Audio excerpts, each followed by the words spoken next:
अरे क्या आइटम है रे अरे तो भाई हो बतारी बिठे से ठीक है ना डिवाइड हो तो बैठ के लाओ अरे क्या आइटम है रे अरे भैया का पंकर ही गुरबनी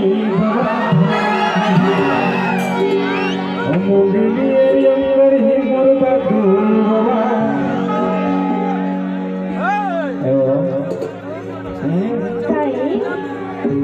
जोही के जवानी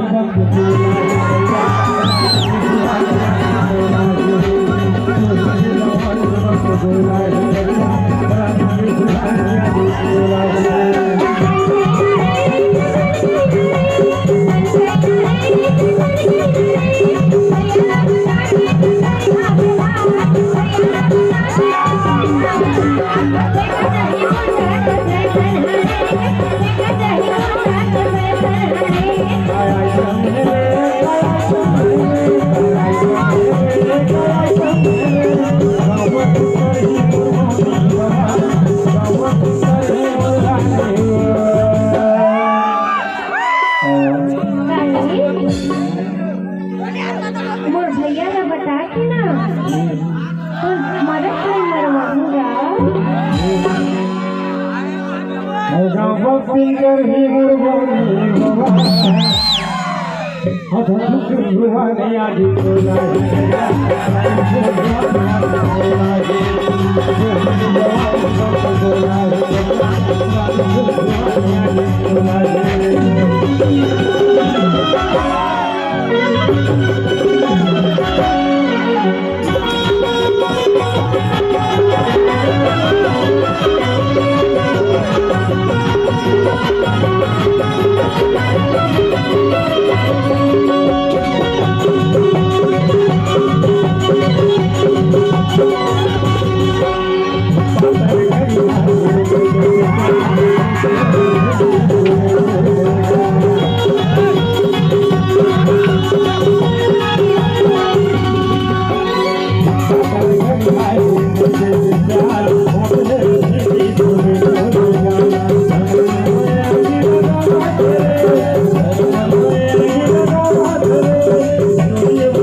हर घड़ी बना के गई बाबा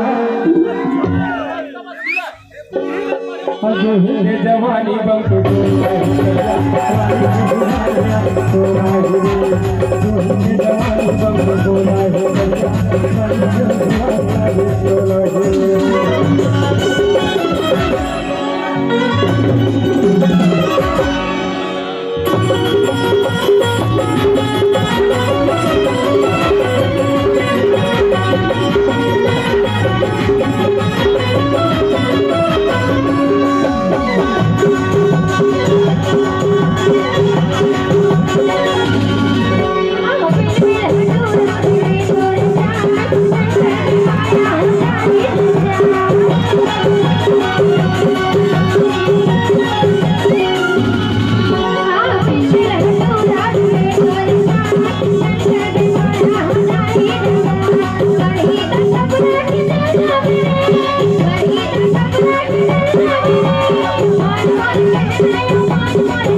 हर शहर के टूरी हर गहना है गवई की टूरी है हर शहर के टूरी हर गहना है गवई की टूरी है बताना कने तू जाने हो